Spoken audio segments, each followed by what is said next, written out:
کیا تم خیال کرتے ہو کہ غار اور لوح والے ہماری نشانیوں میں سے عجیب تھے؟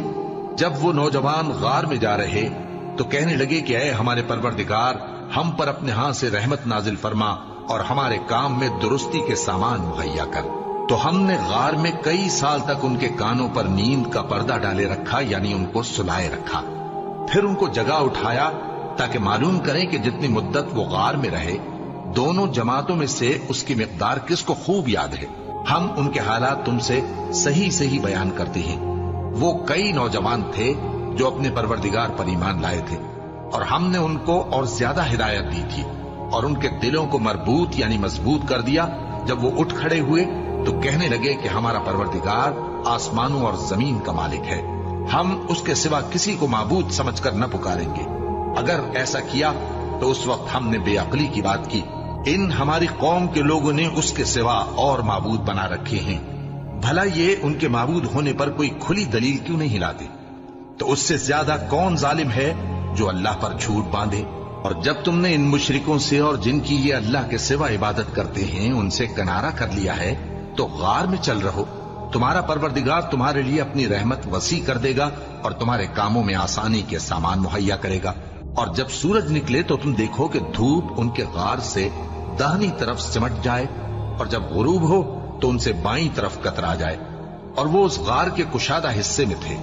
یہ اللہ کی نشانیوں میں سے ہیں، جس کو اللہ ہدایت دے وہ ہدایت یاب ہے، اور جس کو گمراہ رہنے دے تو تم اس کے لیے کوئی دوست راہ بتانے والا نہ پاؤ گے۔ اور تم ان کے متعلق خیال کرو کہ وہ جاگ رہے ہیں حالانکہ وہ سوتی ہیں، اور ہم ان کو دائیں اور بائیں کروٹ بدلاتے تھے، اور ان کا کتا چوکھٹ پر دونوں ہاتھ پھیلائے ہوئے تھا۔ اگر تم ان کو جھانک کر دیکھتے تو پیٹ پھیر کر بھاگ جاتے اور ان سے دہشت میں آ جاتے۔ اور اسی طرح ہم نے ان کو اٹھایا تاکہ آپس میں ایک دوسرے سے دریافت کریں۔ ایک کہنے والے نے کہا کہ تم یہاں کتنی مدت رہے؟ انہوں نے کہا کہ 1 دن یا اس سے بھی کم۔ انہوں نے کہا کہ جتنی مدت تم رہے ہو تمہارا پروردگار ہی اس کو خوب جانتا ہے۔ تو اپنے میں سے کسی کو یہ روپیہ دے کر شہر بھیجو، وہ دیکھے کہ نفیس کھانا کون سا ہے تو اس میں سے کھانا لے آئے، اور احتیاط سے آئے جائے اور تمہارا حال کسی کو نہ بتائے۔ اگر وہ تم پر دسترس پا لیں گے تو تمہیں سنسار کر دیں گے یا پھر اپنے مذہب میں داخل کر لیں گے، اور اس وقت تم کبھی فلاح نہیں پاؤ گے۔ اور اسی طرح ہم نے لوگوں کو ان کے حال سے خبردار کر دیا تاکہ وہ جانیں کہ اللہ کا وعدہ سچا ہے، اور یہ کہ قیامت جس کا وعدہ کیا جاتا ہے اس میں کچھ شک نہیں۔ اس وقت لوگ ان کے بارے میں باہم جھگڑنے لگے اور کہنے لگے کہ ان کے غار پر عمارت بنا دو۔ ان کا پروردگار ان کے حال سے خوب واقف ہے۔ جو لوگ ان کے معاملے میں غلبہ رکھتے تھے وہ کہنے لگے کہ ہم ان کے غار پر مسجد بنائیں گے۔ بعض لوگ اٹکل پچو کہیں گے کہ وہ 3 تھے اور چوتھا ان کا کتا تھا، اور بعض کہیں گے کہ وہ 5 تھے اور چھٹا ان کا کتا تھا، اور بعض کہیں گے کہ وہ 7 تھے اور 8واں ان کا کتا تھا۔ کہہ دو کہ میرا پروردگار ہی ان کے شمار سے خوب واقف ہے، ان کو جانتے بھی ہیں تو تھوڑے ہی لوگ جانتے ہیں۔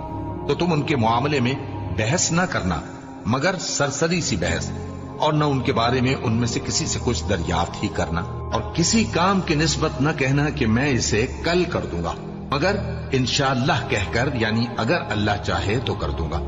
اور جب اللہ کا نام لینا بھول جاؤ تو یاد آنے پر لے لو، اور کہہ دو کہ امید ہے کہ میرا پروردگار مجھے اس سے بھی زیادہ ہدایت کی باتیں بتائے۔